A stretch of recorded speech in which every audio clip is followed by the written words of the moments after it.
Hi guys, welcome back to our channel. இன்றைக்கி நம்ம சேனலில் என்ன பார்க்க போகிறோம்னு பார்த்தீங்கன்னா, ஒரு kitchen counter top organisation video தான் பார்க்க போகிறோம்.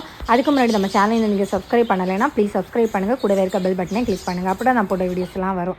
ஃபஸ்ட்டு பார்த்தீங்க அப்படின்னா, இது வந்து ஒரு எல் ஷேப் கவுண்டர் டாப் தாங்க. இது ரொம்பவே சின்னதாக இருக்கும். கிச்சனும் ரொம்பவே சின்னதாக தான் இருக்கும். ஒரு ஆளுக்கு தான் நிற்க முடியும். அந்த மாதிரி எனக்கு ஸ்பேஸ் இல்லாதனால நான் வந்து இந்த 5 ரேக்கு ஸ்டாண்டு வச்சுட்டு அதுக்கு மேலே வந்து மிக்சியை வச்சுருக்கேன். அதுக்கு மேலே கெட்டில் வச்சுருக்கேன். மிக்சி வந்து எப்பயாச்சும் யூஸ் பண்ணுவோம் அப்படின்னு சொல்லிட்டு கெட்டில் அடிக்கடி யூஸ் பண்ணுவேன். அதனால் மிக்ஸி மேலே வச்சுருக்கேன்.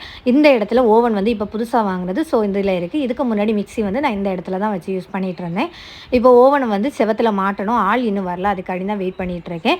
அதுக்கு மேலே பார்த்தீங்கன்னா அதுக்கு யூஸ் பண்ணுற க்ளவ் வச்சுருக்கேன். இந்த கார்னரில் இடிகள் வச்சுருக்கேன். அதுக்கு உள்ளாடி பார்த்தீங்க அப்படின்னா ஸ்பைஸ் ரேக்கு தாங்க வச்சுருக்கேன். இந்த ஸ்பைஸ் ரேக்கில் அப்புறம் அஞ்சரை பெட்டியும் அந்த ஸ்பைஸ் ரேக்கும் வச்சுருக்கேன். அது வந்து கீழே வச்சுருக்க ஸ்டாண்டு பார்த்திங்கன்னா செடி தொட்டியெல்லாம் வைப்பாங்க அந்த ஸ்டாண்டு. அதுக்கப்புறம் இதுக்கு பக்கத்தில் ஒரு சின்ன ரேக் வச்சுருக்கேன். இதில் ஆயில் ஐட்டம்ஸ் எல்லாமே வச்சுருக்கேன். சீக்கிரமாக காலைல சீக்கிரமாக எடுக்கக்கூடிய ஐட்டம் எல்லாம் ஆயில் ஐட்டம் எல்லாமே வச்சுருக்கேன். கீழே பார்த்திங்க அப்படின்னா நெய், ஹனி, அப்புறம் இது ஸ்பைஸ் எல்லாமே வச்சுருக்கேங்க. அதுக்கப்புறமா பார்த்திங்கன்னா கிட்ட வந்து ஆர்டிஃபிஷியல் பிளான்ட் ஒன்று வச்சுருக்கேன். அதுக்கப்புறம் பக்கத்தில் பார்த்திங்க அப்படின்னா ஒரு 3 பர்னர் பட்டர்ஃப்ளை கேஸ் ஸ்டவ் இருக்குது. இது ஒரு 5 வருஷம் ஆச்சு, அதனால தான் துரு பிடிச்சிருக்கு அப்படியே.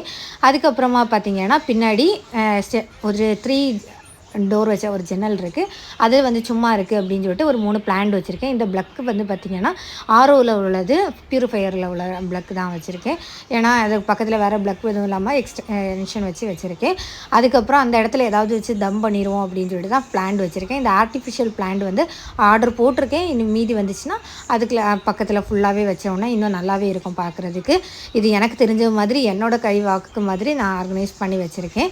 இதில் பார்த்திங்கன்னா ஒரு ஆரோ இருக்குது, பைப்பு இங்கே இருக்குது, அந்த சிங்கு இந்த பக்கத்தில் வந்து கொஞ்சமாக இடம் இருக்குல்ல, இந்த இடத்துல வச்சு தான் நான் வந்து கட் பண்ணுறது எடுக்கிறது எல்லாமே இவ்வளோ இடத்துல தாங்க பண்ண முடியும் எனக்கு. அதுக்கப்புறம் அதில் ஒரு பிளான்ட் வச்சுருக்கேன். இவ்வளோ தாங்க, இவ்வளோ சின்ன கிச்சனில் தான் மெயின்டைன் பண்ணிகிட்ருக்கேன். வீடியோ பிடிச்சிருந்துச்சுன்னா லைக்